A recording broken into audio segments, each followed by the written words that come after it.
Hello, everyone, and welcome to the Postmodern Art Podcast, the podcast dedicated to giving artists who are wowing the world over the platform they deserve.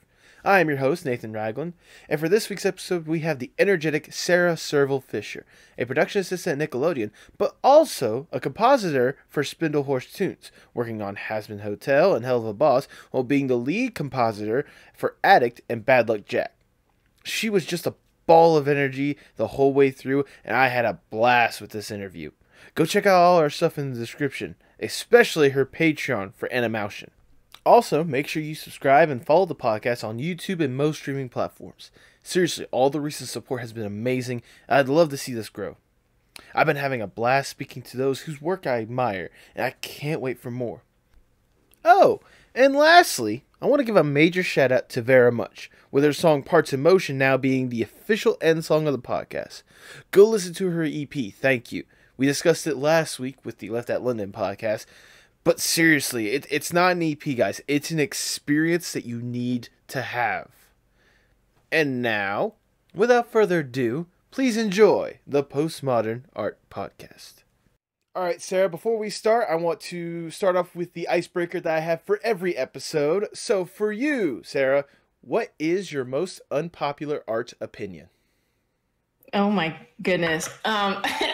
That's kind of hard because, like, I have so many, I guess, hot take opinions about different types of art. I guess seeing people get stressed out over Inktober is kind of funny to me because it's just like it's something you don't need to participate in. Just breathe. It's okay. Like, I understand, like, voicing concern about the controversy behind it, since it is, like, really, I don't know. It's controversial, but it's also just kind of like, okay.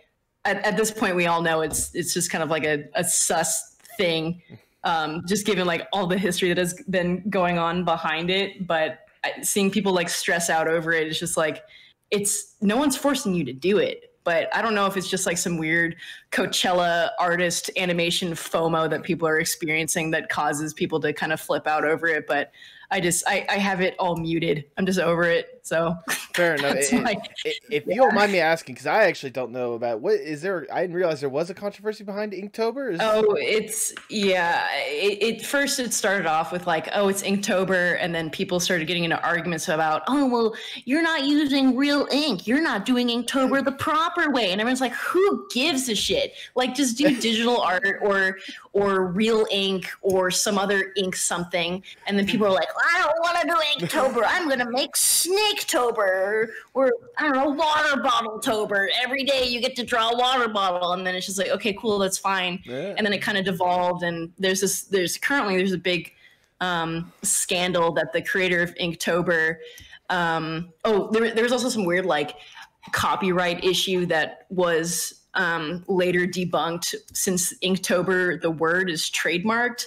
And the guy who made it, his lawyer started sending out random cease and desist over people selling books that were titled Inktober or something, or just using the word. And it's just like, okay, it's weird. I can understand, like, it's a similar thing like a YouTube MCN, where like the MCN will go and like send out cease and desist or copyright claims for clips and stuff without the creator's consent. But it was just like a weird thing because it was like targeting really small independent artists, and it wasn't cool. But then there's just, I don't know, it's all over the place. It's just a topic. It's like, oh, fall's coming around. I wonder what new Inktober bullshit's going to come out. You know, I'm not gonna lie. When I asked for that question, I never thought I'd get a response to where I get taught a lesson from that. Because I didn't realize that there was any controversy stuff. I just thought it was awesome to see artists just making stuff. That's kind of the purpose behind Inktober. And then people were starting to get all like gatekeepy and elitist about like, oh, well, you need to use actual pure black India ink, otherwise you're not doing it correctly. And it was just like this. It's lame. It's the same thing like when people. This kind of ties into the same things. Like when people get kind of bent about getting asked what brushes they use, and it's just like, oh, make your own. It's not about the tool. It's just like people care about what you're making and want to emulate that. Get off your high horse and link what Procreate brush you were using. Like, I don't know. It's dumb. Just help people. Yeah, for real. There you go. I mean, that honestly, like all that gatekeeping and stuff, that actually reminds me of the first episode. I had a person by the name of Super D, D Parson. If you're online, pen and ink, rosebuds, Plush Maria, you know, the little comic strips and such. And like that was something that he was totally against, just gatekeeping in general, just, you know, because at the end of the day, when it comes to art as a whole, it's a community. Like, you know, a community cannot thrive if, you know, there's just gatekeeping. A community works together to help each other. So I totally get where you're coming from, and I guess I'll just go ahead and ask: is that a hill you're willing? Words are wonderful. Is that a hill you're willing to die on? Yeah, sure. Because I mean, like a lot of people agree that the whole Inktober discourse is just stupid, but at the same time, it's like weirdly balanced where the other side is like, no, it's important. I just there's no winning. So yeah, I have no problem having like an opinion that half the other people have. So it's just like, okay, I don't know. I mean, at the end of the day, as long as amazing art is, you know, being produced, why are we to complain? Or why are people to complain? So. Yeah, just draw. There you go, just draw. With that, let's go ahead and get started with the podcast. Welcome, ladies and gentlemen, to the Postmodern Art Podcast. I am your host, Nathan Ragland. With me today, I have the wonderful, 1 minute, I have a little intro for this. She is a designer for animation with a BFA in the field, working for the likes of Nickelodeon, Something Else YouTube, and Spindlehorse Toons, compositing on Hazbin Hotel, Hell of a Boss, as well as being the lead compositor on Addict and Bad Luck Jack, lover of everything weird and colorful, especially snakes, freelance artist Sara Serval Fisher. Sara, welcome to the podcast. Hello. Happy to be here. I hope you are too, because I'm ecstatic to have you here. But before we start, I have to start with asking quite possibly the most serious question I have ever had on this podcast. What's with the nickname Serval? Oh my God. I just, it's devolved from, so servals are my favorite animal. Like they're just fun. They're lanky. They're like the Photoshop of cats. Honestly, they're just so weird. And I don't know. Their personalities are great, and like I'm a total like furry, disgusting person, so I was just like, oh well, those kind of match, I guess. So I'm just gonna keep drawing them and then take them as a namesake. So I like servals and I sketch art, and there you go. And then my character Mao also is a serval as well, so it kind of stuck with it. And when you're working in animation too, like there are so many people with the same name. Like I know a ton of Saras. A lot of them are spelled with an H. A lot of them are spelled without an H. It doesn't really matter, but it's just like, yeah, the name Sara Fisher is unique in its own right, other than being there's like a famous Sara Fisher that's an IndyCar driver, but like I don't race. But like, so I was just like, yeah, I'm just gonna, just kind of brand myself as Serval Sketch, and then why not have it be my name too? So it's just easy. And I've yet to meet another Serval by the name of Serval. So yeah, or Sorval. Yeah. Have you actually seen a Serval in real life, or is it just one of those you saw online? Oh yeah. Yeah. I've seen a ton of them. Like one of my friends actually has one. He's like this cool biochem dude that lives in the Bay Area that has a Serval Savannah cat, which is a Serval crossed with a domestic cat. And then he has like two other like really highbrow and expensive cat breeds. And I went over to his house once to just like draw his Serval, and then I stood up too fast and it totally bapped me on the head, and I have like a little scar on the top of my head somewhere. And I'm like, no. I've been marked. You are now forever a Serval. That is me. Yeah. Locked in. There you go. Well, as you were saying, you wanted to brand yourself as an artist with that. What exactly got you interested in art in the first place? Let's get kind of like the origin story of Sara. Yeah, that's always kind of been like a difficult question, because I feel like with a lot of artists, it's just like, oh, I just happen to draw. Other people did sports or writing or I don't know, some other estranged hobby or something, and I just happened to pick the drawing route. I did a lot of like, I don't know, character creation stuff when I was, I think like 8th grade or something. I did a lot of dragons. I love dragons. I'm starting to get back into drawing dragons, which is fun. And then like I got my first drawing tablet, which was a Intuos 3 when I was a freshman in high school. I don't super member. I think so. Nice. And then that kind of like evolved into like, whoa, digital art and Photoshop, all this stuff. And then DeviantArt was a thing, Furfinity was a thing, Tumblr, and then just constantly. And now I'm just kind of like Twitter, and I'm just going to stay here, Twitter and Instagram. So I don't know. Let's see. It was weird. I actually wanted to go to art school pretty bad, but my parents were like, you can't go to art school. You can't do that. And I'm like, okay. So I went to this private school in, Washington called University of Puget Sound. But what was interesting is like, we got our orientation packet by mail before I got there. And my locker number was 2319, which is like, which is like the code in Monsters Inc. for the sock for the viewers that don't know what that is because they're not cultured or something. But like, it just, I was like, this is a sign. I shouldn't be here. This isn't this. I need to. And then so I did a year, and I was just like, Mom, I'm not having a good time. And she was flat out like, oh, everyone has a bad freshman year of college. Just do another year. And I was like, okay, fine. And then by the end of my fall semester, I was like, Mom, look, I'm going to start applying to art school. If I don't get in, I'm going to take a gap year. And she was like, fine, just promise me that you're going to go back to college later. And I'm like, okay, cool. So I got into art school. I went to Woodbury University, which is like a small school in Burbank, California, which is no joke right down the street from every single possible studio. I mean, I thought the animation industry was small and everyone knew each other, but I didn't know how truly small it was. Like in physical, like geospace of walkable blocks between studios. It's pretty funny. So did that, learned about animation and all that stuff. And then, yeah. So now I'm here. I say, goodness. I was gonna say, what's funny is like, not only is the 2319 that you were talking about, not only was that the Monster Inc. thing. Funny enough, that was actually the number for my dorm room, for my dorm room for my freshman year. Yeah, so that's hilarious. What was I gonna say? So it's one of those, and I also find it funny.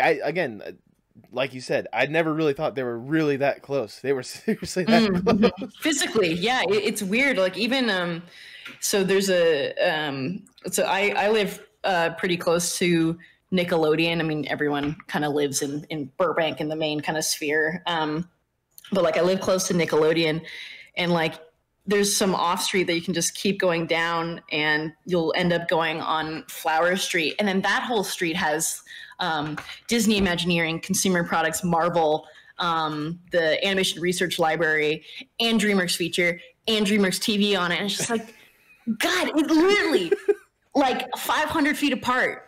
Or if not in the same complex. It's hilarious.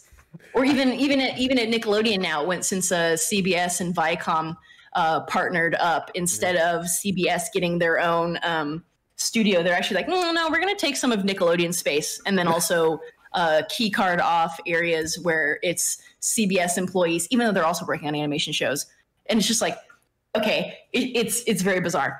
Yeah, I can can imagine that one funny scenario of it's just like, someone walking out of DreamWorks. I quit this place. Walk down the street. Hi, you guys hiring? Pretty much. You know what's funny is on the Flower Street. So it's called the Creative Campus, which is where the big Disney building is, and every building on that street that is brown, green, or maroon is owned by Disney. Really? So and they're either like warehouses for Imagineers to, make animatronics, or like costume places, some other random stuff. And then the Animation Research Library is unmarked, but it's still in one of the Disney buildings. What's funny is depending on who you ask is, so that whole street is basically Disney. And then there's DreamWorks at the very, very end. If you ask a Disney person, they'll say, oh, we had the whole real estate and then DreamWorks decided to take the last spot. But if you ask DreamWorks, they're like, no, we were here first. Disney decided to just buy all the real estate around us. I'm like, okay. Like, I don't know if it's just like a funny joke or if there's actually true weird studio beef or something, but it just was funny to find out. I don't know. It's weird. I don't know which one's true or not. So I'm just like, all right. We need to get some of the fans. We need some fact checkers. Figure out if that's actually legit please. Or not. Yeah. Well, as we talked about, like, you get into college and all this kind of stuff, what got you interested into compositing? which is your main expert, that what a lot of people would know you for these days. So let's see. I mean, when you look at like an animation, when you look at like an animated feature TV show, like you kind of take it for face value of just like, wow, that exists, but you don't really know like what goes into it. Right. I mean, I'm still learning new job titles every day. It's pretty crazy how separated everything is, even though they all fall into like, oh, well, the characters were designed. That's done by a character designer. But there's so many jobs that kind of offstring that, like prop designer that goes with characters. Well, actually, it's just prop designer, but like color stylist and, bits and bobs, costume designer, like that could be one potentially. Let's see. But at the time, around 2015, when I started art school, I was dating someone who was a lighter at Disney, and I was like, "What does that mean, a lighter?" And then like found out that there's a whole job for making the scenes lit and stuff. And then I was like, "That's crazy." I thought that was just like done, it's like you can't really explain it if you don't have the context for it. I mean, it's the same thing with like your Tyler poster that you have, which by the way, love Scum Flower Boy. Yes. I love it. That's one of my favorite albums. But it's just like, someone had to sketch that and then get it approved and do all these thumbnails and stuff like that, and then paint it, and then there's just so many steps, and it's so cool. And then it's the same thing with animation. With job titles. So when I found out that the lighting was a thing, I was like, that's fun. And it kind of coincided with what I was doing with my art, where I would really love doing the final rendering and the final rendering and adding light and just making it all atmospheric and weird, even though it wasn't technically accurate to real world space or whatever. I mean, I wasn't super trying. I was just trying to just make it like look pretty, I guess. But it was really cool to learn. And then as I kind of progressed throughout school year, I found myself like, because my art style, like, I mean, it still kind of is furry, but I wanted to transition more to the industry style stuff. And I really wanted to do character design, as a career. Cause I mean, like, that's what I wanted to go for art school for. Right. But even when I was drawing the characters and whatnot, I found myself like not really liking the drawing part. And even though I'm decent at it, it's still just kind of like, okay, let me just get to the coloring part. And every time I did that, it was really fun. And even for some school assignments, I did some renderings and some fake lighting keys for like characters that I had made or something. And it's just like, oh, I really like doing this. And then when I got to my thesis, which will not see the light of day ever until I decide to redo it in CG like originally planned. Oh, okay. But just didn't have the time or the resources, unfortunately, given that our school just our class was definitely like used as for like a guinea pig purpose. In a way of we're trying out a new curriculum, and all of our roots are kind of based in traditional animation, which is fine.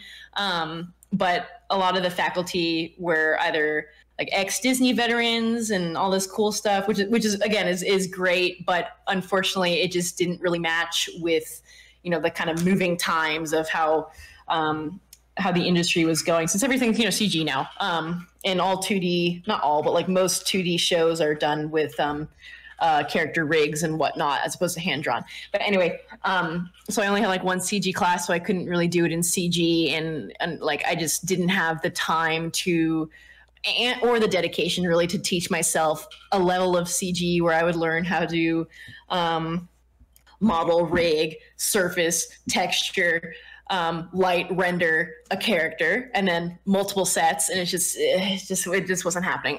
So when I was doing that, the animation part was fun, and I really wanted to make it atmospheric and whatnot. So I kind of did that more with adding some particle systems and gradients to the background, but I never really did any like actual color correction or anything with my thesis, and didn't even know anything about what my current, I guess, length of knowledge is about After Effects, which is the main program that I use for compositing, and how to use it. So like looking at my film, I was like, I know what intent I was going for, but I couldn't even execute it in the way that I wanted to because I just did not know how. Right. And then when I, got the job with Viv, she kind of went over a general overview of what she wanted to do with Hazbin, and I'm like, what? This is literally like a 2-click thing. I could have done this the whole time. So pissed off. It was literally like, layer styles, inner shadow, make it a color. And I'm like, dude, like my whole thesis was about like a plant growing in sunlight. And I didn't even like add any lighting. I was so frustrated, but it was just like, whatever, it's done. Moving on. But yeah. Wow, that's a lot of. I can only imagine the frustration as someone that went to film school. The frustration of like something that seems so simple, or something that seems so complicated. Then you learn, I could have done this so easily. Oh yeah, totally. Yeah, I was just like my guy. For those who don't know, I should have probably asked this first before the backstory. For those who don't know, what exactly is compositing? Oh yeah, watch my video. But like compositing is just making the characters or just making everything feel cohesive. So you let me try and like think if I can paint a picture, if you will. Okay. So imagine a dog walking on the beach, and the dog is yellow and the sand is yellow, and you're like, okay, that's a yellow dog walking on a yellow beach. But it's like, what time of day is it? How hot is it outside? Is this a cold beach or is it a normal beach? Not a normal beach, or is it like a cold beach? Is it a SoCal beach? Is there any fog? Okay. What's the depth of field like? What type of camera are you using? What else? I don't know. There's just so many factors of how to make something feel more believable. And it's all subjective too, because you can take that yellow dog and the yellow beach and just kind of add a gradient to the dog to help him separate from the background, but still look cohesive and part of the scene. Or you can go full balls to the wall and add some live air that might look like kicked up sand, or like some clouds floating in the sky, or depth of field to make it look like he's more so in the foreground, or maybe making the ocean more.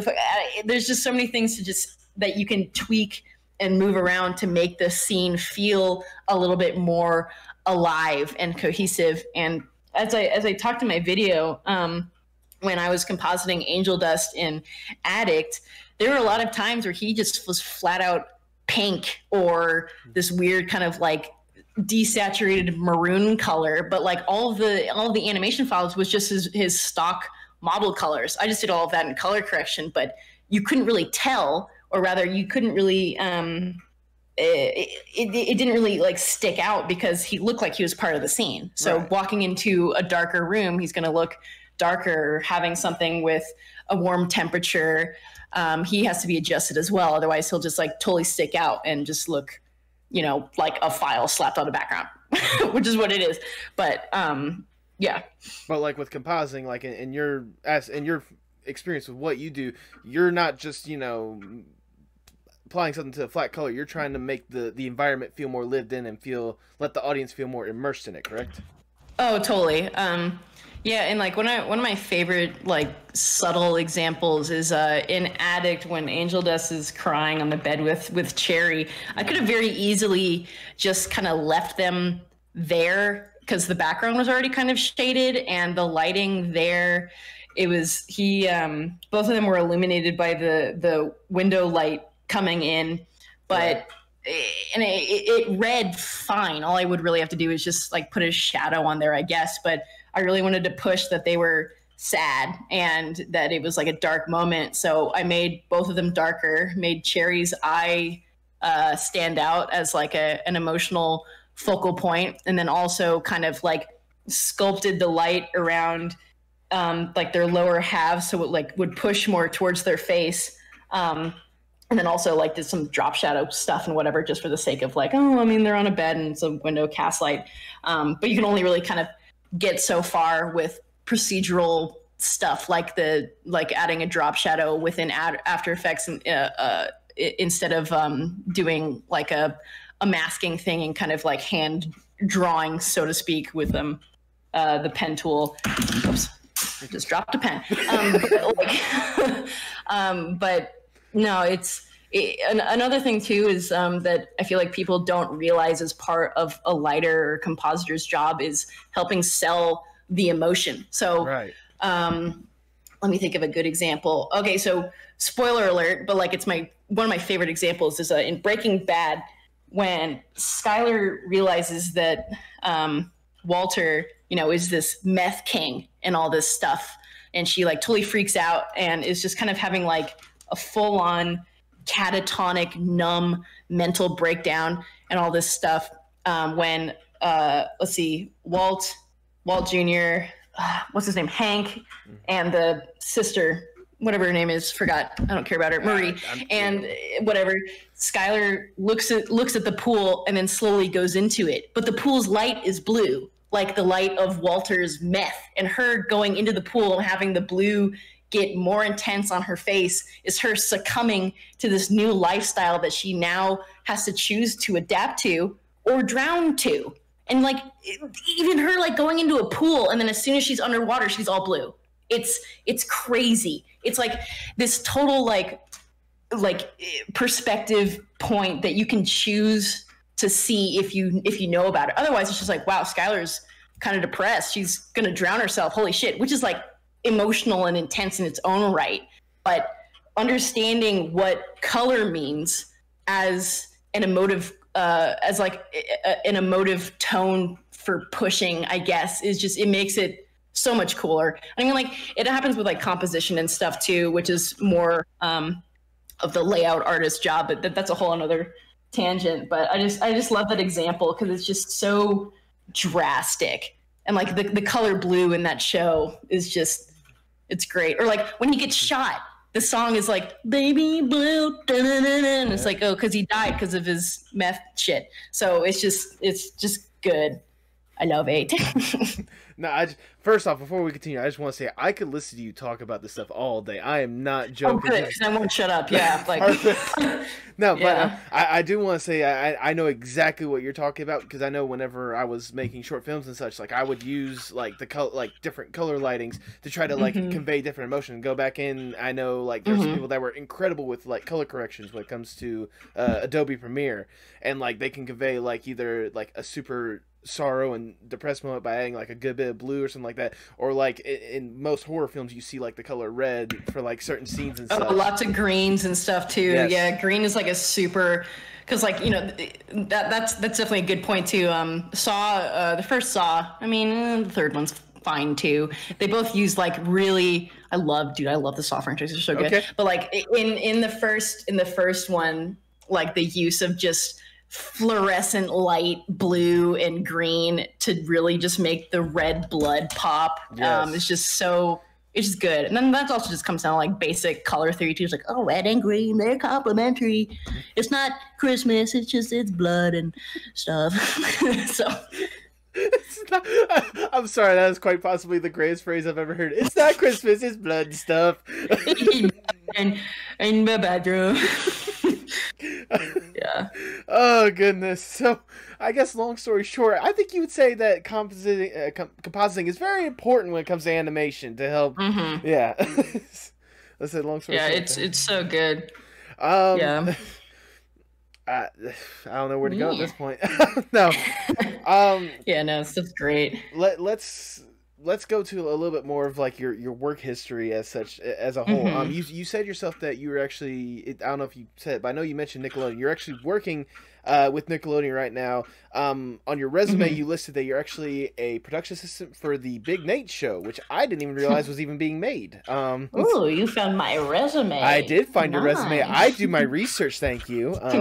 Please don't dox me. Yeah, no, I'm a PA on Big Nate. I can't. It's weird. You can at least say that you're working on it, but you can't say what you're working on it or what's on it that you worked on. I'm gonna vague, and I'm gonna say that I hope that there will be like more public information or first looks coming out soon, because the development of this show is really cool. I'm gonna keep talking while I look up to see like what things I can kind of like Right.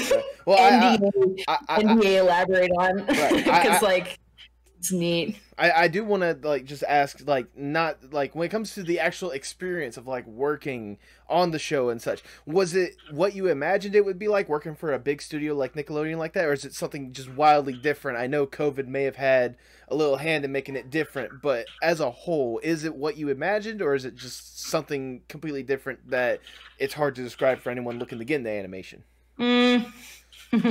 That's always like hard for me to kind of like talk about, because it's so different for everyone. But as far as like my own journey, when I was in school, I started doing internships, and my first one was at Warner Brothers on the new HBO Max Looney Tunes cartoons show. Oh, okay. And that was really cool.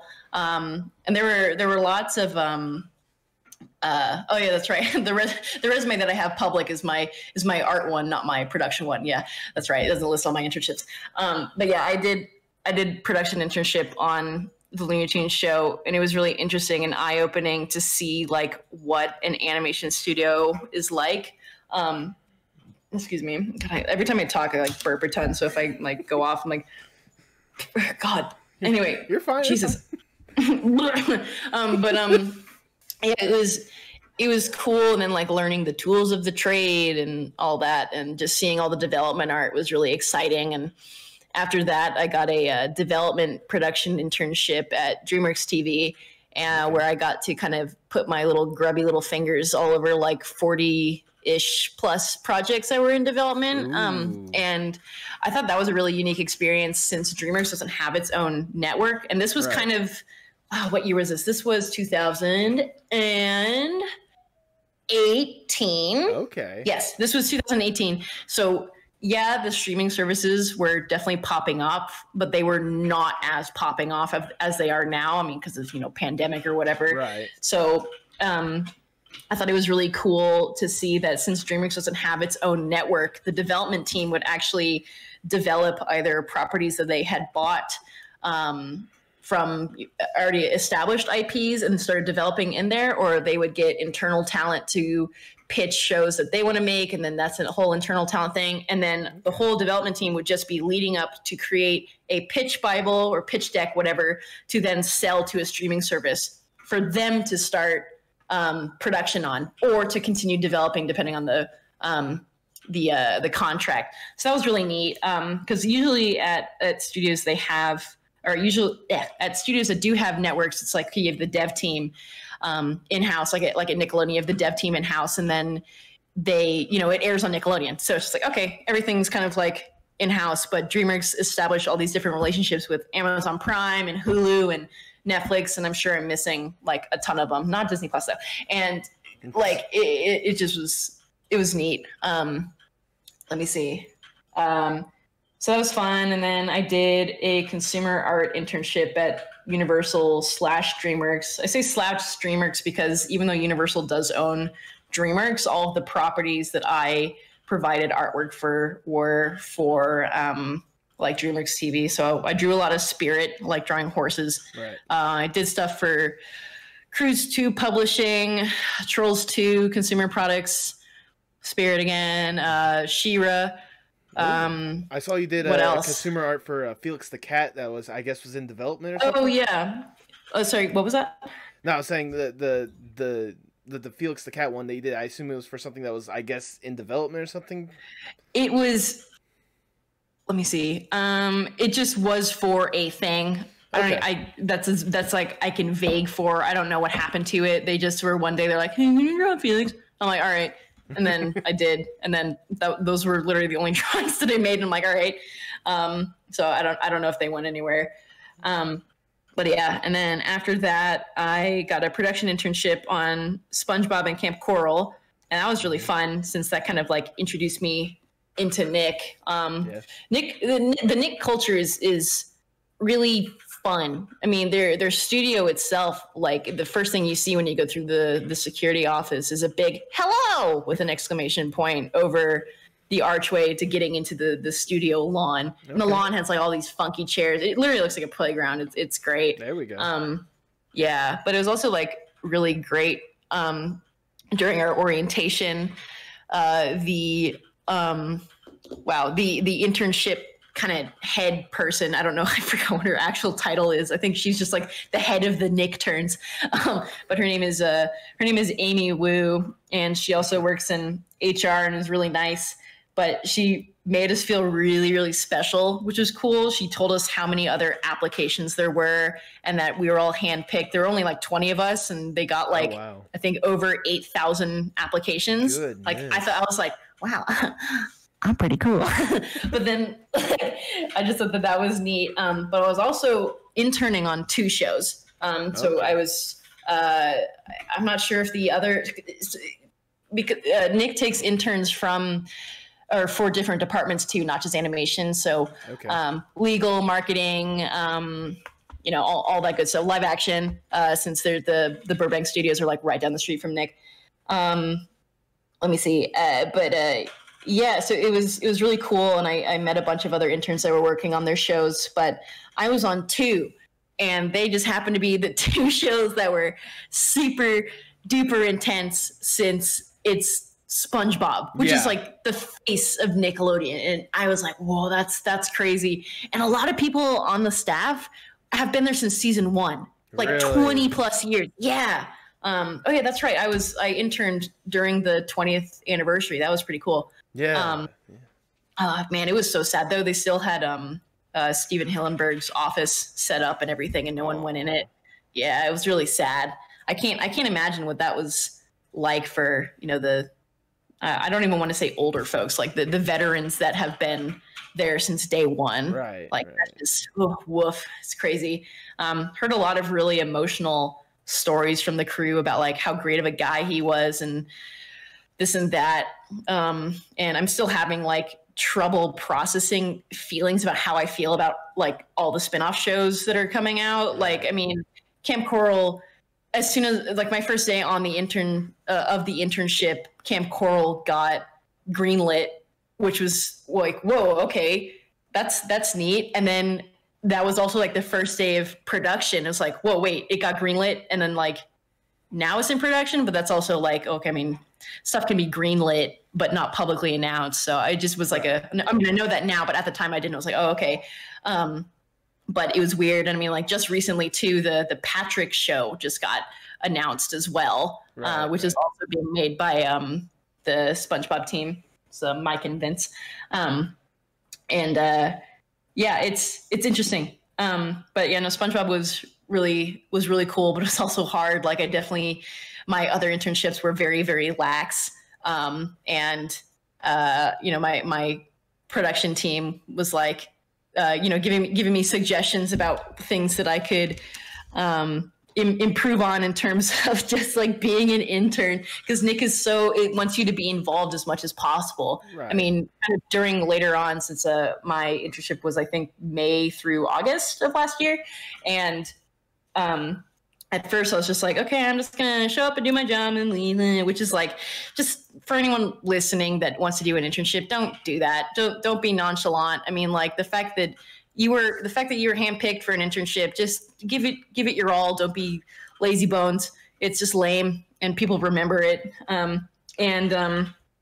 first bit of the internship, I was just kind of, okay, I'm doing this. This is fun. But I treated it like a job as opposed to an experience. And then later on, I saw, after kind of meeting more of the interns, I saw what they were doing. And then we started kind of having like mini competitions of who could talk to more people more. So Nick really, it was really funny. Like Nick really encouraged you to, hey, you want to talk to the VP of marketing?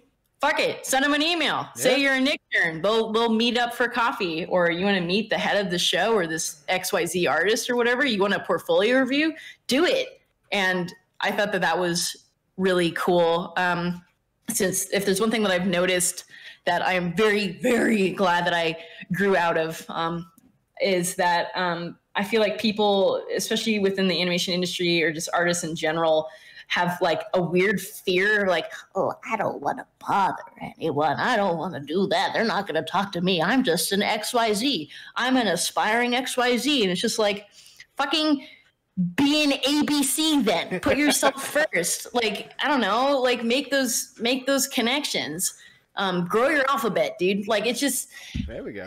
It was just good to have a culture of people, like not even like just the team, but the entire studio was like, you know, reach out, make connections, make friends, and then be friendly too.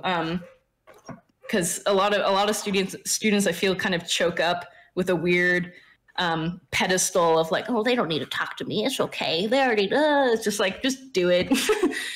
They're just people with cool jobs that you want, and they know that. That's it. It's not even trying to diminish accomplishments. It's just talk to people, you know?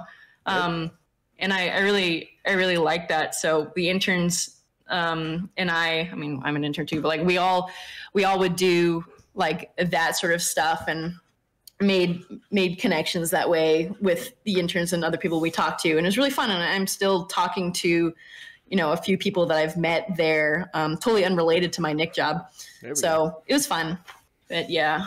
Yeah. And then after that ended, around August, I was talking with, like, I already kind of like established a connection with Viv, whatever, like earlier in the year, like around April-ish, because we were working on this clusterfuck of a project that I'm not even going to name because it's just no. And then she's just like, yeah, and she's like, oh, I'm working on Hazbin Hotel, and I'm like, what's that? And she's like, oh, it's this, and I'm like, cool. And then like months later, I like started bugging her if she needed any help, and then eventually she caved and was like, fine. And then the rest is, yeah. So. And the rest is history. So you mentioned Vivzy Pop and, you know, Vivian towards the end right there. As we were speaking, or as last I've checked, unless I'm completely wrong, you at this point you've basically been compositing for all of the Spindlehorse projects. You said yourself you got involved in the first place by just basically bugging Viv into just, you know, like, I guess showing. Literally, yeah. Okay, fair enough. What was it like working with her in order to bring that vision that she's been working on for years to life? It's pretty fun since I help shape it. So like at first I was kind of timid about bringing up my own suggestions of how we could improve stuff, but now I'm just like, Viv, I don't like that. I'm gonna fix it. She's like, all right. But it's pretty cool. I had, like I said earlier, like I had no idea what Hazbin was, or, you know, what she had been making besides the Blue Kesha Wolf song, which I love. Yes. Yeah. That was the only way I heard about her before all this Hazbin stuff popped up. I'm not gonna lie. Oh yeah, no, totally. And like even with Zoophobia, I was like, wait, so the blue wolf lives in this universe? What if I'll get to that in a second. I feel like a total plebeian for not knowing this. Oh, Jesus. Anyway, but like, shoot. Oh yeah, but I was just like, okay, Hazbin's cool. That's neat. And then we had met up in person. Our first time meeting in person, I invited her to lunch at Nick, and she was like, oh yeah, I'm working on another project called Hell of a Boss. Like, yeah. It's kind of neat. Like, I'm working with this YouTuber called Brandon Rogers. And I was like, I love Brandon Rogers. I was like, that's cool. Let me know if you need any help. Wink. Winks in 24 frames a second. But it was just like, it was just fun. And like, her stuff is stuff that I've never seen before past. I don't even want to call her art style like deviant art style. Like, there are definitely styles out there that are similar, but what she was doing with her universe, it's not even a world, it's a fucking galaxy, dude. There's like so many things in there that, like, I was just like, okay, stripes, nice. Skinny, sick. Okay, Hazbin. And it's just, there was just so much to it that I was like, whoa, this is actually like exciting to see. And then I got brought onto the server and everyone was really nice. There were some people there that were industry veterans, and I was like, whoa, you worked on this? And they're like, yeah. And I'm like, cool. And then there were some people like me that had never worked on a project besides school stuff or personal work. And I'm like, also sick. There's a huge variety. I don't even know. I mean, I could check the server right now, but like, I don't know the total final count of how many people worked on Hazbin, but I think it was close to 100 because we currently have like 80 plus. I don't even want to say full time, but definitely like 80 plus people that we are currently actively working with for Spindle Toons as a whole, not even like project based. Right. Which is kind of neat.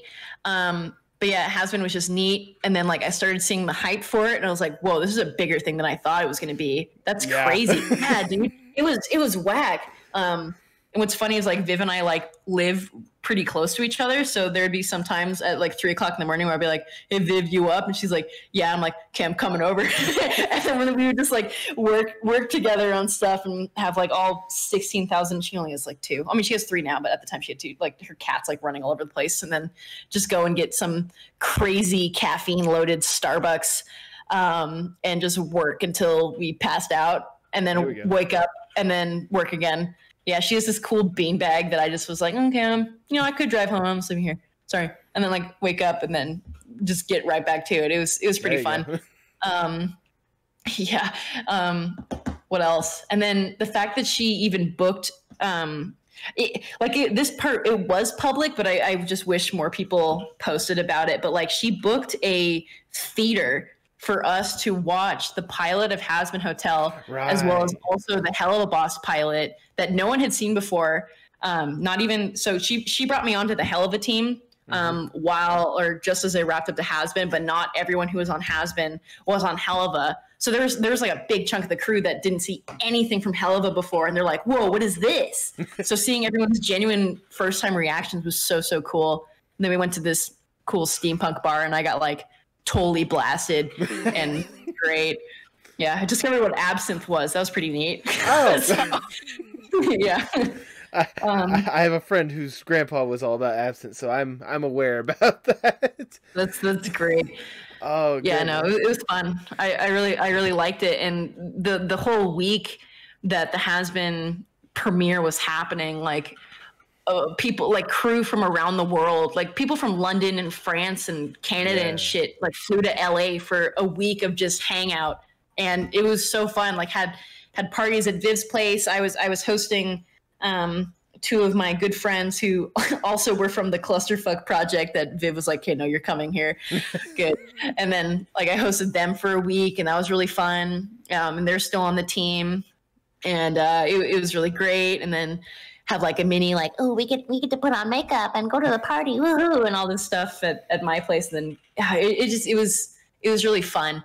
Unfortunately we can't really do the same thing. And also, yeah, we can't really do the same thing now. And also like our projects currently aren't, I wouldn't say aren't the same magnitude as Hazbin was, but it's just like, we're not having premieres for, we're watching the first Hell of a episode and whatnot. But, if this A24 Hazbin thing goes somewhere, then we probably will again. But it's very cool. I mean, I certainly hope it does, because that was just a major deal in general. Like just hearing that people were just like completely shaken by that announcement alone. I can only imagine what the crew was like for that. Yeah. I think that's one thing, because like Viv hasn't said anything about it, but I just want to clarify too, because people think that A24 is making it, and I'm just gonna like put it out there for everyone to just hopefully lay this to rest. It is nothing more than a partnership for the IP. There's been no deals made. No one's gonna be talking about deals until something has been official, and like that's it. A24 is just like, I like that. That's it. So. I just have to ask this question because it's been like burning me. When it comes to like cast and crew, like with this A24 deal, basically nothing really else has changed when it comes to like major cast and crew, unless it's been announced online. I have no idea. On that. Yeah. I just figured to ask because I know how involved you were, but at the same time, this has been one because I've been like partially like worried about it. Not I wouldn't Mhm. say worried, but it's one of those like because I love Hazbin Hotel. I love like the as you said the galaxy that she's basically created, and like I'm not gonna say that I don't have faith in A24. I'm just saying like how much of the people that helped made the original thing are gonna be helping out with what's being produced going forward. But Yeah.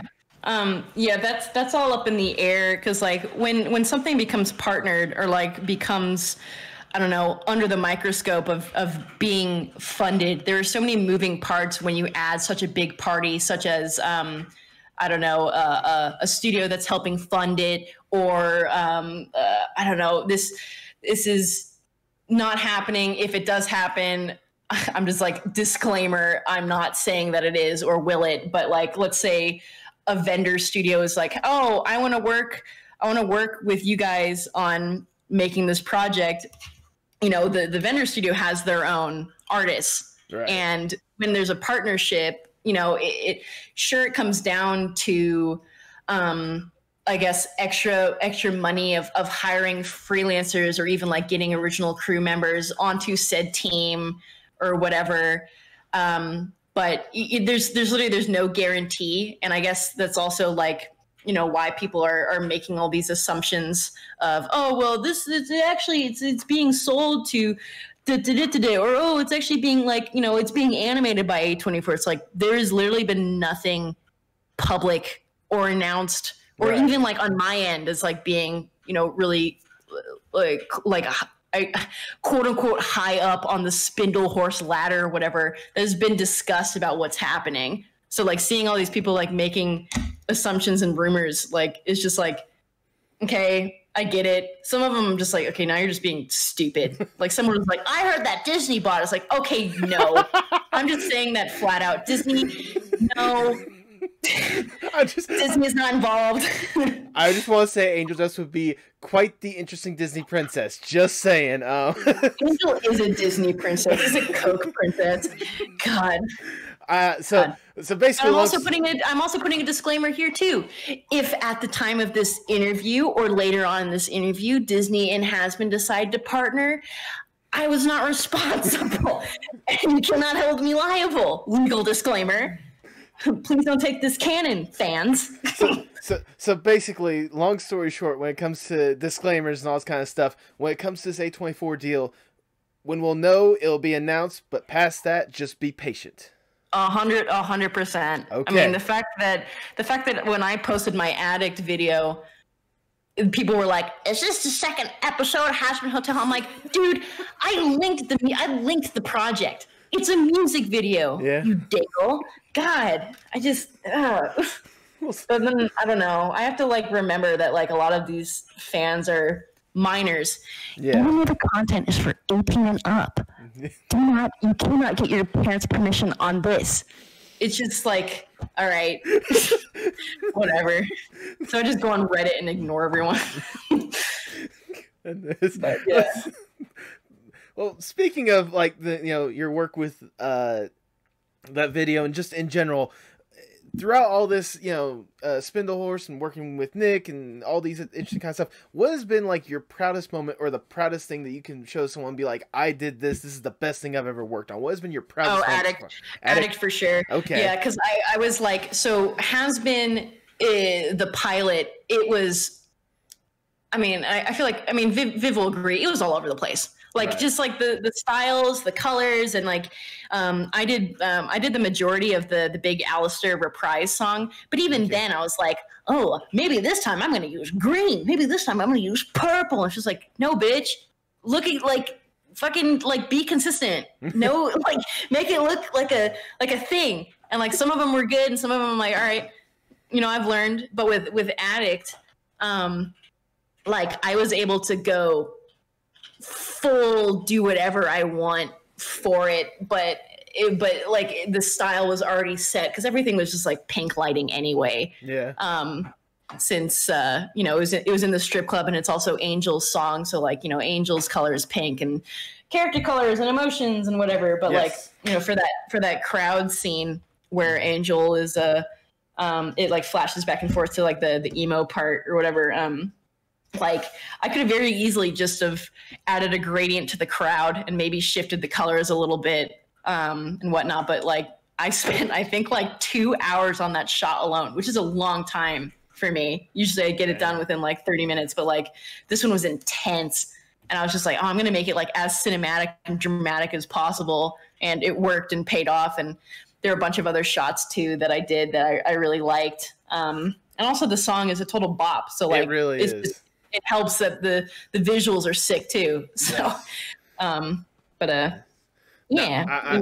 I can tell you right now, personally, I think I watched that video like at least 5 times after it came out, like the day of, because like the video is like just so gorgeous and so amazing and such, and like the song like really, you know, it's amazing what you guys were able to do. Because in fact, this started off as just like a fan made song, if I'm not mistaken, right? This was, dude. You know what's funny? Yeah, it totally was. So Silverhound, the guy who made the song, I was like, wait a minute. So like in the Spindlehorse server, we have different like channel categories for each kind of thing we're working on. Right. And all of a sudden I see this Addict one pop on and I was like, oh, that's cool. And then I see like, oh, this song was made by Silverhound. I'm like, I have known that dude for like 8 years. We're like old brony pals. And I was like, are you kidding me? And I sent him this fat Discord message saying like, dude, what the fuck? Are you serious? What a small world. He's like, dude, we're good. And I'm like, it was so funny. And then like I would like show him like, here's what I'm working on. Hey, here you go. And he's like, dude, this is sick. But like, God, it was such a small world. And then he made like so many different variations for it as well too that were also really, really good. But the main song is just, it's great. The main song, and then I appreciate that you guys add the little like epilogue afterwards with Angel Does like that little like high highs and lows, like that little softly singing part. But and like, you know, with what you showed, because you actually went ahead as well and posted a video about your work on the project and showing, almost like breaking down the process to people on how you created such looks for the scene that you were looking for and such. And like the way you were able to like create that environment with, you know, the lights and the shadows and such, like it's truly awe-inspiring, especially with like some of the stuff that like for the stuff that you guys made with that video and such. Like it's just absolutely stunning. Like it was it was probably one of the most high production things I've ever looked at, considering the fact that it was made by, you know, Spindlehorse, you know, which is, you know, still going. I don't know what the words I'm trying to look for. Oh yeah. Just the fact that it's like indie, I guess, and like the fact that like it's pretty cool. Sometimes I'm still kind of this way, and maybe it's just because COVID and I haven't been able to go to conventions or anything. But I'm still kind of like, yeah, that's a project. But like the scope of the project, I mean, like Addict has, let me fact check this. Addict has like a shit ton of views. Last time I checked, I think it's like close to 45 million, if I'm not mistaken. Yeah, 45 million right now, which I'm just like, what the that's a big number. That is a big number. I'm just like, but like, I'll look at it and I'll be like, huh. Like, I don't know how to explain it. And I feel like it's the same with if you're working on like a feature animation too, where it's just like, oh yeah, it's in theaters, okay. And it's not even like, I don't even think it's like trying to downplay it. It's just like once you work in it, I don't even want to say the fame, but like just the culture around what you're making is kind of normalized, and you do become jaded a little bit. Like, I don't know, the fact that the view count is still going. I mean, I recorded a script for this Hazbin breakdown video that I'm probably gonna like re-record or rewrite or something. But like, I was like, at the time, I was like, thank you all so much for the 32 million views, and now I'm just like, shit. That's why you always just have like just a generic line like, thank you so much for everyone's support on this project. Yeah, I don't know. Maybe it'd be funny if I just like bleeped it out and I was like 45 now, buddy. Like it just, yeah. I mean, and it's still going. It's still growing. I mean, it has more views than the Hazbin pilot now. Yes, I think. But no, it's the same. It's the same amount. But believe it or not, it's actually not Viv's top viewed video. It's still the Da Young one. Da Young, yeah. Which that was a bop too. But I was I was gonna say, but considering the fact that that one's had like what, at least 6 or 7 years online compared to Hazbin and Attic, who've only been around for months or almost a year at this point. Addict is the most impressive like view stat too. Yes, which is cool. Love it. But when it comes to so you have all this stuff going on and such, and you're working hard with all this stuff. Oh, I forgot to mention, not too long ago, you also there was also the release of the Zoophobia, I guess short Bad Luck Jack, and you were also lead composer. I want to say composer for some reason, but I know, dude. Listen, I wrote composter on my like intro title card, and my dad screenshotted it to me, and he went nice, and I went fuck. It's like, congratulations, you make yeah, never mind. No, compositor. You were the lead compositor on Bad Luck Jack. What was that experience like compared to some of the other projects? So, like I was saying earlier, to kind of tie in like a recent point, and then earlier on in the interview, I'm not part of the fandom, and I wasn't ever part of the fandom. So seeing the scope of responses is crazy. And I was like, the fuck is Zoophobia? And I started working on it, and I didn't solo composite, but I did like 90% of the compositing for the 2 song sequences, which is fun. But then like, I was like, okay, well, I want to actually like look into the source material. And then I find out it was this like 300 plus page comic that Viv had made and started in 2007 that like a ton of people knew of. There were over 100 characters in it and this whole universe. And I'm just like, whoa. First of all, where was I and how did I miss this? Second of all, this is, it was what I feel like at the time, like let's assume that the Hazbin pilot wasn't a thing. I feel like the Zoophobia fandom is bigger than the Hazbin one, just based off of my own observations, since there is so much or so many like things as source material, so to speak. I mean, like there's a lot of drawings of the original Hazbin cast, and I'm sure some world building stuff that Viv had posted online, but Zoophobia was like a fat like 8-year project, I think. But it was crazy. So there's some crew members who are like, oh, I just really love this comic, super nostalgic. And I'm like, what the fuck are you talking about? Like, it was weird. And so turning around and actually being able to make that into an actual like short and such, I bet that must be at least like somewhat surreal for you. Oh, totally. Yeah. Like it was very cool. Like now understanding what it was. It would almost be like working on like a, like if Hazbin is Mickey Mouse, Zoophobia is like Donald Duck. So it would be like working on like a Donald Duck short. There you like go. It's part of the universe, but it's not the main thing. But it's still really cool. And yeah, absolutely. I mean, the short was also very well done, and obviously for those that pay attention to like the lighting, again, wonderful way of making the world feel super lived in and such. But we have all this stuff going on, helping out with Nick, helping out with Viv. You also have your own side project going on. Please tell everyone about this Animowtion that you got going on. So I don't know where to begin. I have this little doodle character, which people will see because you're screen recording, right? Yes, I am. So yeah. Hi. Hi. I'm now sitting in a chair. If my feet can't touch the ground, I know.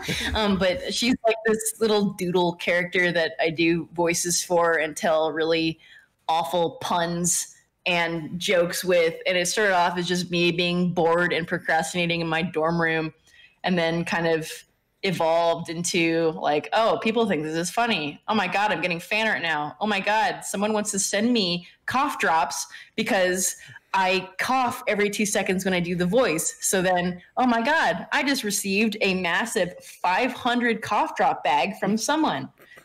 And I mean, like, someone has a Mao tattoo. And it's just like, it's like, whoa, that's cool. And I mean, like, my fan base isn't even like big. It's just like, I've got a couple thousand followers here and there. But I guess it sticks with people, which is fun. So I initially pitched her to Nickelodeon, they really liked it. But unfortunately, the age range that I was pitching skewed a little bit too young for what they were looking for. But I've kept in contact with devs and whatnot, and it's pretty fun. Okay. And yeah, it's been neat, and I've been kind of like slowly building her world. And I launched a Patreon, which By the way, thank you so much for being a patron. I appreciate it. but like there's you know, I've been doing like little animations and whatnot, and like working with people and helping me animate stuff, which is neat since I can animate, but I need to get better at it, and I just don't have time to improve. And I don't know, I nothing beats the shitty screen recording with my phone, filming my Cintiq / iPad, doing the voice over it, and having to like time music by playing Animal Crossing soundtrack on my Nintendo Switch close enough to my phone so it picks up the music.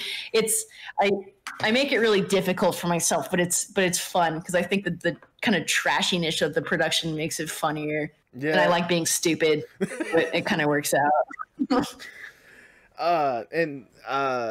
But with that project, you said yourself you tried pitch it to Nick and such. Is there like an ideal like endpoint that you want to see with this little project? Like, is there like, what do you want to eventually develop into? I'm not sure. Eventually I'd like to make full-fledged animations either by my own hand or working with a friend or two to do it. And just do like little shorts similar to like Lucas the Spider, or there's this Japanese artist that also has a white cat, and it looks more kind of like a semicolon 3. You know what I'm talking about? I know exactly which one you're talking about. I think I know that, like the little the one that's doing like, is it the one that's like does all like the weird stuff, and like I think like they have one recently and it explodes or something. Yes. Yeah. Yes, like I know. I think it's like one of the more recent ones was like the cat goes to, like a sushi shop, and all of a sudden like everything, including like the cats himself, is like spinning for some random reason. Yeah. Yes, I know exactly what you're talking about. That stuff's fun, and like that stuff is like so easy to make. Like, there's just still frames that like I love it. I love this is gonna sound mean, but it's not. I love work that looks like no effort was put into it, but you know that it's just good. There we go. like obviously like effort was put into it, lots of planning and writing and all that stuff, but like seeing something that you're just like, really, that's it, that's your content. I love that. I love shit post content. There we go. Like there's another one called Berd, like Berd, that's really funny. I know. Well, man, time out. You're gonna either love me or be like, what? Do you have a Berd plushie? Do you have a Berd makeshift plushie? I don't have the plushie. Hold on. Show your support. Prove you're a true fan. Do it. I have the Berd YouTubes. What the fuck? That's cute. Yes. I love that. I'm gonna keep it right here now. But yes, I'm a big YouTube's enthusiast. I think I have that as part of my Twitter profile. And I have like, I don't want to say how many, but this was one that I got. Like, I tried to get to my first day. So. They're like the cooler Funko Pop, yeah. Yes, they are. Thank you. I only have the original Pyrocynical one, and I'm kicking myself for not getting the Fox one. Yeah. What else was I gonna say? But yeah, like Berd is great. Cool Man Coffee Dan is funny. I like him because like his stuff is like even lower effort, because it's just like flickering back and forth an A and B pose of a character while just saying like, "Hey, it's raining outside. Hope you have a good Sunday afternoon." And then it gets like 3 million views. I'm like, what the shit? Okay. it's great. I just love dumb content. Ice Cream Sandwich is another one, but that one's like actually animated. I like that one too. But yeah, no, it's just quick, funny, dumb things are just great. But like I want to like build a world around Mal, but I need to think of an approach still, and I'm still kind of like going back and forth with like the tone of everything and whatnot too, because I don't want her to like lose her stupidness by trying to give her a plot, if that makes sense. Right. But you know, SpongeBob does a good job at that, so like, I can kind of like take some reference. Interesting. Let's see. Okay, now we got that. words are wonderful, aren't they? Yeah. As we start to wind down the interview right here, I want to ask, for what is find the words, Nathan. There you go. Again, you got all this stuff going on, like just a million different things seemingly going on. What is the key for you to staying so productive? The fear of death, I guess. I don't know. I mean, like, staying busy keeps the fear away. Like, I don't really know how else to explain it other than just like, I don't know, like everyone's kind of gone through bad eras of their life and done poo-poo things. And, you know, I've reached a point where I think I've grown an inch taller and told myself, stop doing poo-poo things and start doing good things, I guess. So I just was like, okay. And, you know, doing good things feels good. So I try and do it as much as I can, even if it affects like my physical health sometimes, because I just sit at a desk all day, you know, and just drink coffee and have like an egg and be like, I'm fine for the rest of like the week. And it's just like, I don't know, like finding a balance for that. And then also like my personal life too, as a reward. Like I won't go over to my boyfriend's house to work unless either we're both done working or, I don't know, we've because he does like similar animation stuff too, but like, I've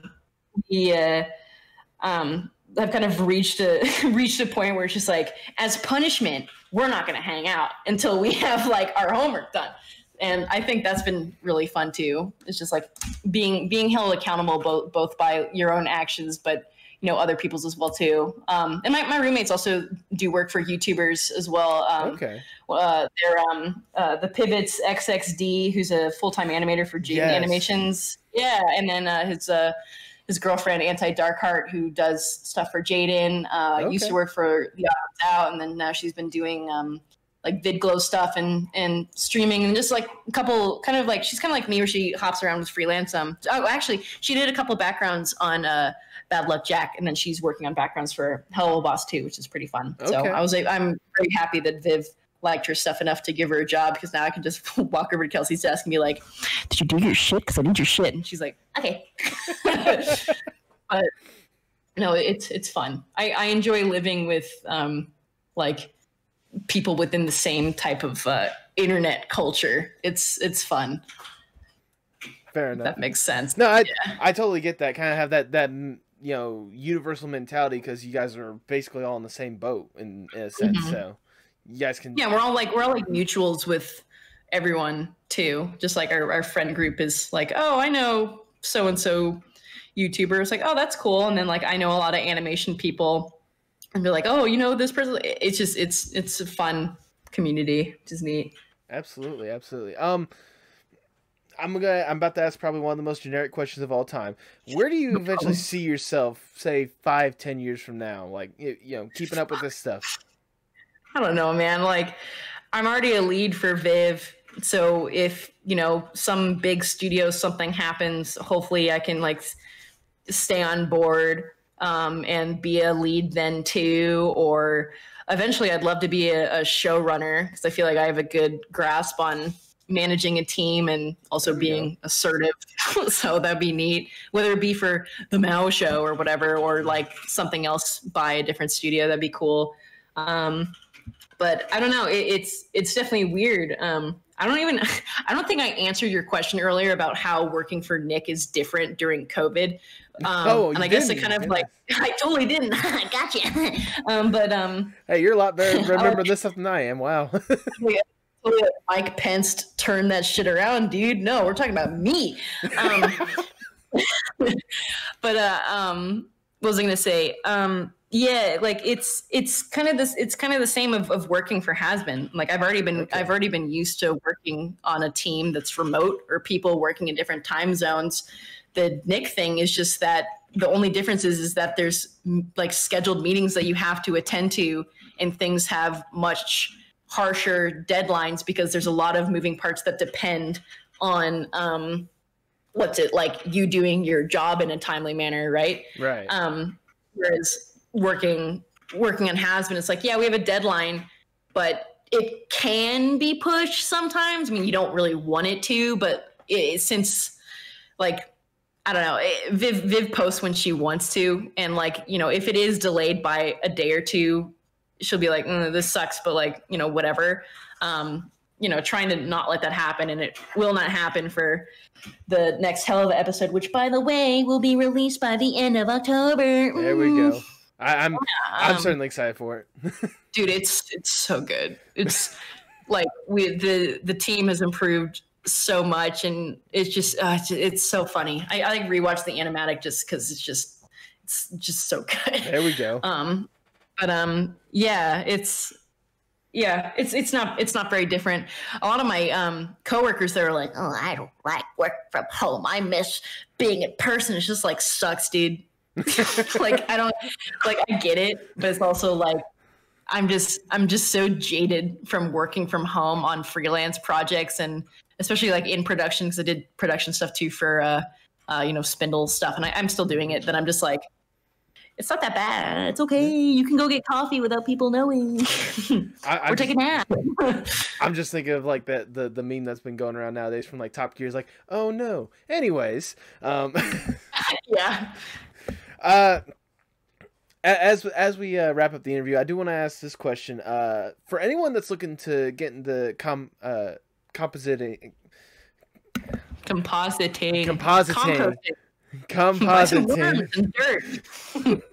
For anyone that's looking to get into compositing, other than just tell me how to pronounce it correctly, what would you recommend that they would look at, or what should they look into to start developing that skill? See, that's also kind of hard because there's no real resources out there, which is why I'm making the videos that I'm making. So if you like my shit, and if you like seeing the shit get made that you also like and have it not look like shit, make it look like good shit, subscribe to my YouTube, and then you can see more. And it'll be so cool because I like talking about it, and every production is so different. But I don't know, maybe part of me is like, oh, well, download After Effects and then just start messing around, which, you know, is a viable option. People can learn on their own, but I feel like understanding why you want to do compositing is important too, since if you want to make stuff look pretty, that's valid, but if you really want to go into how to do it well, instead of just like, oh, I want to make it look nice, it's like, well, how to tell stories with color, tell story with light, tell story with temperature and all this other stuff, tell story with camera focuses and all this stuff that compositors do, both not even both, but like, you know, in feature TV, independent, all over the place.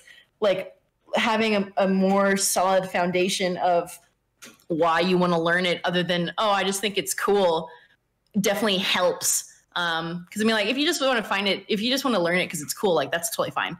Like that's, I mean, I learned it because I thought it was cool, whatever. But you know, I also really like seeing interesting color things in person, and I wouldn't have learned that unless I wanted to learn compositing. Like the fact that the sun casts blue shadows because orange and blue are, wait, am I right? Fuck. Orange and blue aren't rain colors. Shit. Orange and purple. Thank you. There you go. The fact that orange light casts purple shadows, or red light casts green shadows, and you're just like, I didn't think of that before. When you're painting something, and then you're just like, oh, I'm just gonna make it grayscale. It's like, why not add green? Yeah, it will look kind of funky, and it will look like real or something too. But it's just like real lighting conditions and color theory stuff is just neat. So I don't know. That's something that's helped me. Where it's just like sometimes, you know, compositing, it is still a job. Right. And sometimes there are times I'm like, I don't want to do it, but then I'm just like, but it's cool. And then I'm like, okay, I want to do it. So, I mean, like even on your Tyler poster, like the sunset goes from like orange to pink, and it's like, well, the clouds have purple shadows. Tight. Like it's just cool. And it like totally helps plus your artwork too, if you don't want to get into compositing, animation, even just like want to go into like learning real world lighting conditions or something to help plus your illustrations or whatever, or even like character. I don't know. It's neat. But I would definitely say I plan on making more. I mean, I am making more informational videos on my YouTube about compositing. So feel free to like subscribe there.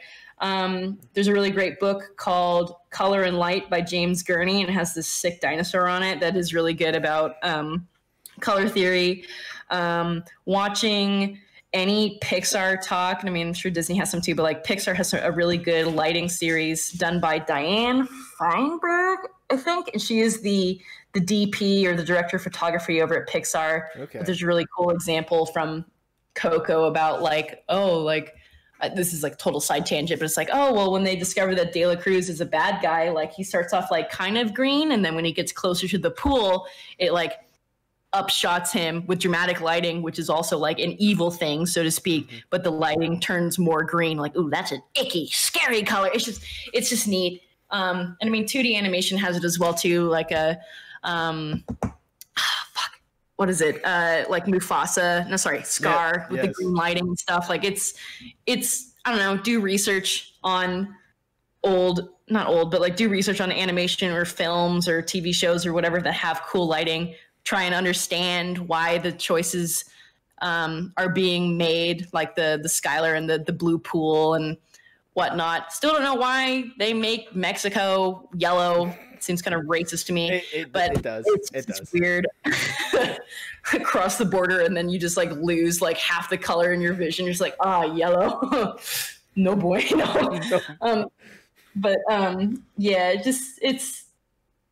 Just studying stuff and is a good way to help. But yeah, my channel, James Gurney video, looking at real world and being like, that's cool. Those are kind of the big three that I can recommend. I don't know. Color's neat. And studying stuff, yeah. And for those wondering, I will be sure to put a link to all this stuff and more in the description, so don't have to search too far. Epic. Yes. With that, I'm all out of questions. Sarah, you have just been a ball of energy, and I have enjoyed every single second of it. Thank you so much for taking time to sit down and talk. I really can't thank you enough. Oh, no problem, man. This is fun. Like I was saying earlier, like I can ramble on for hours, dude. Like it's great. And hopefully I can provide hours of informational content coming soon. There we go. Yeah. And where can they find that informational content as well as some of your other stuff? Well. You can find my YouTube channel at Serval Sketch on YouTube, Twitter, Instagram. My Instagram's kind of barren because I just restarted it. If you're a professional or you're looking to get into the professional industry, so to speak, Serval Sketch on LinkedIn. I accept everyone on there, and if you want to ask me a work-related question, I'm more than happy to respond. I also have a email, which I will send to you to put in the description if people want to contact for like any questions, but please questions only, and please don't like ask me if I can like work on your thing. I really appreciate it, but I don't have the time. And then just like Serval Sketch everywhere, my email. Yeah. All right. Do you have any last words before we sign off? Compositing is cool. Compositing is cool. Once again, thank you so much for just this wonderful interview. I really cannot thank you enough. And for everyone else at home, hasta luego, mi amigos. Awesome. Thank you. Bye-bye. Bye.